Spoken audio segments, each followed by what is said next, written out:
जय भीम। मेरा नाम रविंद्र कुमार है। आज फिर से बाबा साहब डॉक्टर अंबेडकर की राइटिंग एंड स्पीचेस से एक भाषण मैं आपके सामने प्रस्तुत कर रहा हूं, जो बाबा साहब द्वारा 15 अक्टूबर 1956 को दिया गया था। 15 अक्टूबर 1956 को बाबा साहब डॉक्टर अंबेडकर के सम्मान में एक पार्टी का आयोजन किया गया था शेड्यूल कास्ट फेडरेशन द्वारा। वैसे बाबा साहब उसमें बोलने वाले नहीं थे, लेकिन लोगों के आग्रह पर बाबा साहब ने यह स्पीच दी थी और उन्होंने जो आरक्षित सीटें यानी लोकसभा और विधानसभाओं में थी, उस पर उन्होंने क्यों नाराजगी व्यक्त की थी। उन्होंने कहा कि इस आरक्षित सीटों का कोई फायदा नहीं। इस सब जानने के लिए आप इस वीडियो को देखें और अच्छी लगे तो लाइक करें, सब्सक्राइब करें और कमेंट करें। बाबा साहब कहते हैं कि यहाँ मुझे बोलना पड़ेगा, इसकी मुझे जानकारी नहीं थी।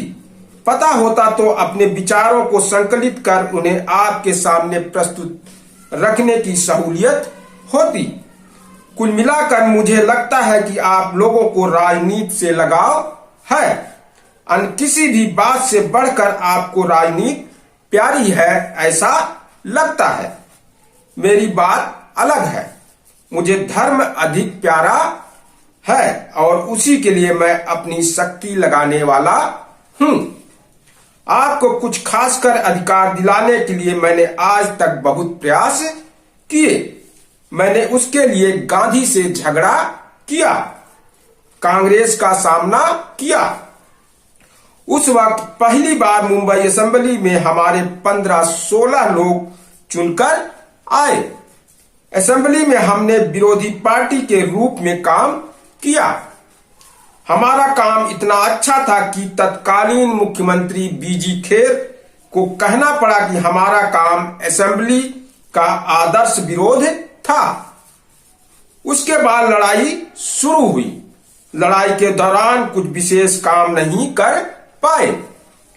हमारे देश के आजाद होने के बाद देश का संविधान लिखते समय हमारे अधिकारों के आरक्षण के बारे में सोचा गया।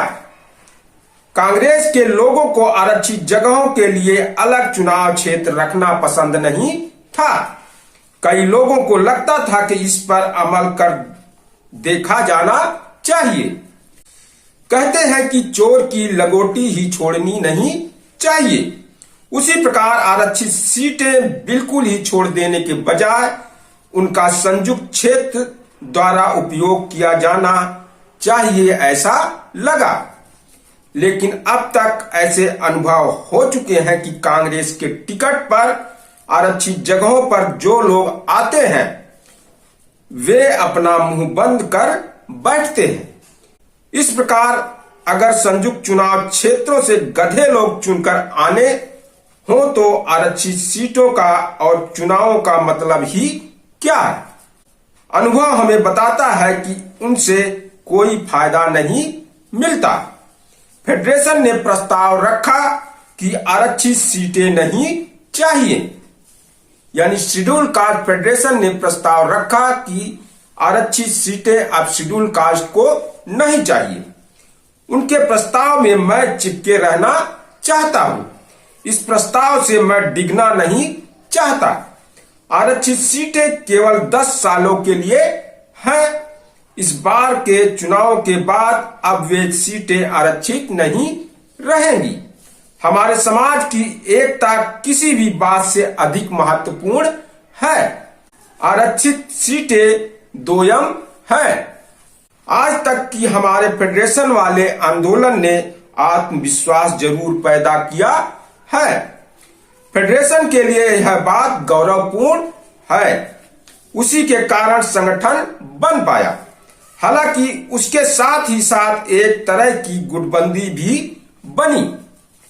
संयोगवश से हमारी जनसंख्या बहुत कम है।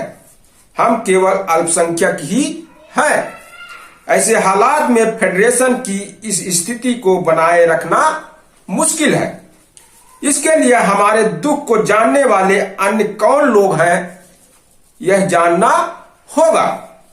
ऐसे सभी लोगों को साथ में कर उनके साथ आगे चलने के लिए हमारा तैयार होना जरूरी है। मैं ऐसे लोगों को इकट्ठा करने की कोशिश कर रहा हूं। मेरी कोशिश अगर कामयाब हुई तो हमें नई पार्टी की स्थापना करनी पड़ेगी। उस दल में हमारे अलावा दूसरों के लिए भी दरवाजे खुले रहेंगे।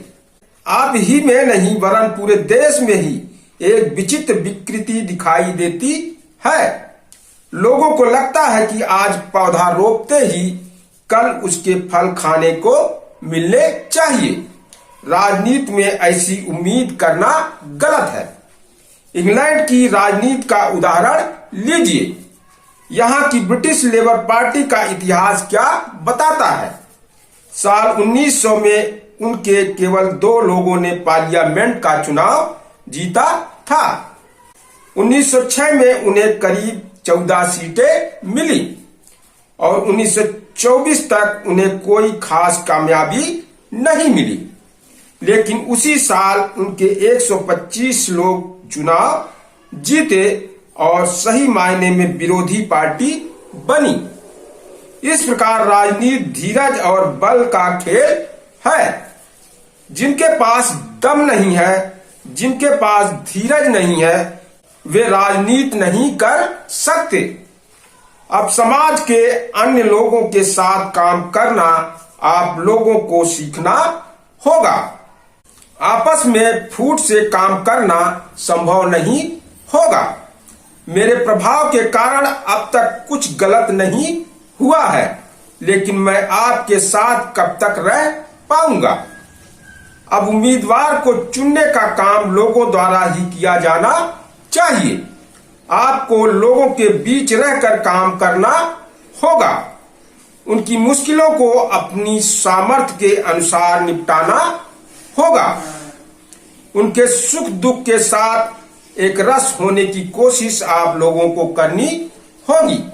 मैं भंडारा के चुनाव में हारा, इसका मुझे कभी बुरा नहीं लगा। उस चुनाव में मुझे कई लोगों के वोट मिले। केवल अपने लोगों ने ही नहीं वरन अन्य लोगों ने भी मुझे वोट दिए। यह बात मेरे लिए संतोषजनक है। मैं हारा या जीता इस बात का ज्यादा सोचता नहीं। आप लोगों को भी इसी प्रकार सक्षम बनने की कोशिश करनी होगी ताकि अन्य समाज के लोगों की भी आपको वोट देने की इच्छा हो। मुझे यकीन है कि इस बात पर सोच विचार कर आप अपने राजनीतिक जीवन का कार्यक्रम तय करेंगे। इससे अधिक और कुछ नहीं कहना चाहता।